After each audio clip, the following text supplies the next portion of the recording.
Alors le métier de coutelier, c'est tout simplement la fabrication d'un couteau.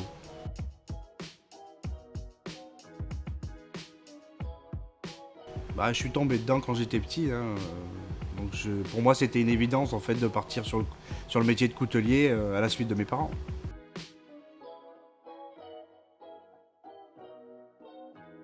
Alors déjà, il faut être manuel, ça c'est important.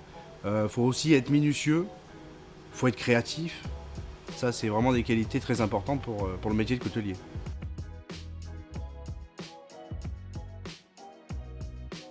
Alors aujourd'hui, ce qui m'attire le plus, c'est vraiment la création de nouveaux produits, partir vraiment dans ce genre de choses, et puis aussi la fabrication de pièces vraiment uniques et prestigieuses.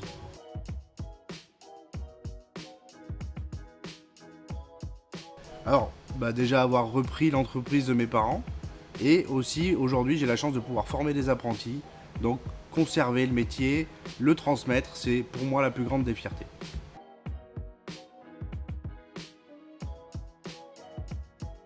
Alors, moi j'ai repris l'entreprise en 2008 et l'entreprise a été créée en 1991, donc par mes parents.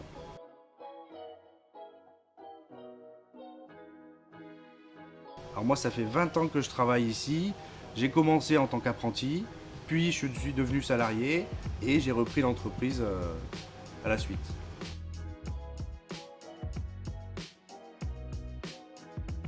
Donc 3 collaborateurs, donc ma mère, mon frère et ma femme, et 3 apprentis.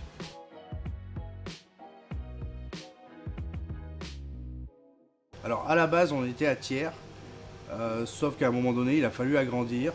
Il n'y avait pas de la place d'agrandir dans le local où on était donc c'était en 1999.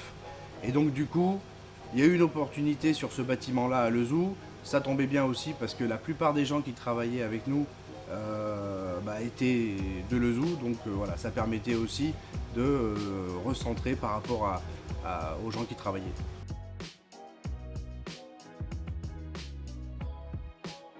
Alors chez nous, on commence à 7h30 le matin et on finit à 15h30 l'après-midi avec une coupure pour manger d'une demi-heure.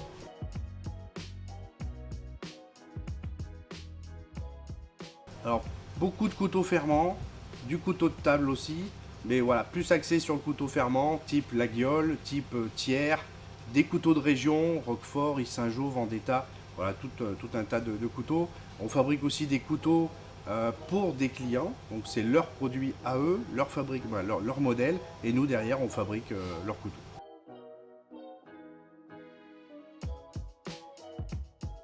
Alors il y a énormément d'étapes de fabrication sur un couteau. En moyenne, on va dire qu'il y a entre 150 et 200 étapes. Une partie qui est faite de façon industrielle, au niveau de la découpe, surtout de la matière première. Et puis après, tout un tas d'étapes de fabrication. Donc découpe des pièces dans un premier temps. Ensuite, on va avoir préparation, assemblage. Et puis après, le polissage, finition.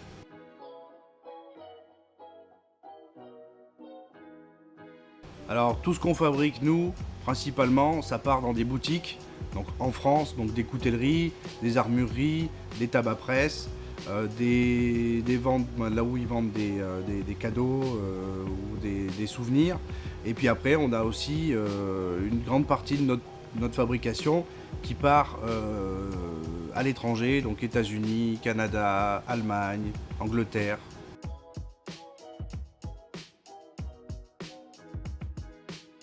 Nous avons une boutique de vente directe donc qui est attenante à l'atelier et qui nous permet tout simplement les gens du coin de pouvoir venir acheter des produits.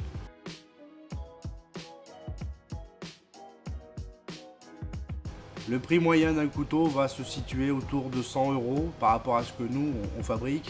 Après voilà, il va y avoir du 80 € du 120 €. On peut aller très très loin après si on utilise des matériaux nobles. 200, 400, 600, il n'y a plus de limite après dès qu'on utilise de la lame Damas ou de l'ivoire de mammouth.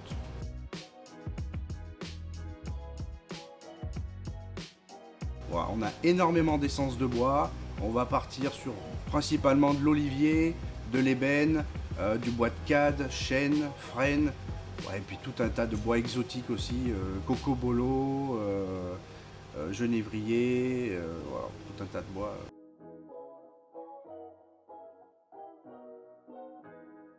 La céramique, j'y ai déjà pensé. C'est toujours en projet.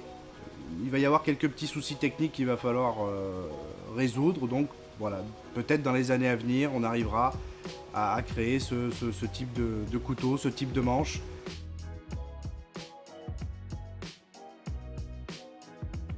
Alors, le lame d'Emma, tout simplement en hommage à ma fille qui s'appelle Emma.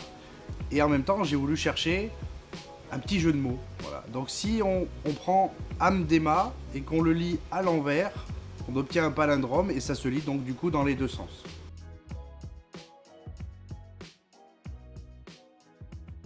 Alors tout simplement, le chien, c'est donc notre logo et c'est aussi un hommage aux émouleurs qui travaillaient dans les rouets bon, il y a quelques années. Heureusement aujourd'hui on fait plus comme ça. Et en hiver principalement, tous les émouleurs avaient un chien sur les jambes pour les protéger du froid en fait, donc ça les tenait chaud. Et donc du coup voilà, le chien a quelque chose de très important pour la coutellerie.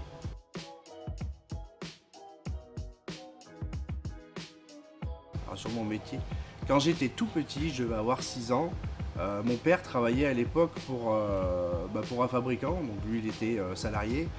Et un jour je suis allé dans son atelier et discrètement j'ai ramassé plein de petites bouts de fil de laiton. Voilà, discrètement je les ai mis dans ma main et en partant j'ai dit à mon père: «Oh, regarde, j'ai trouvé de l'or.»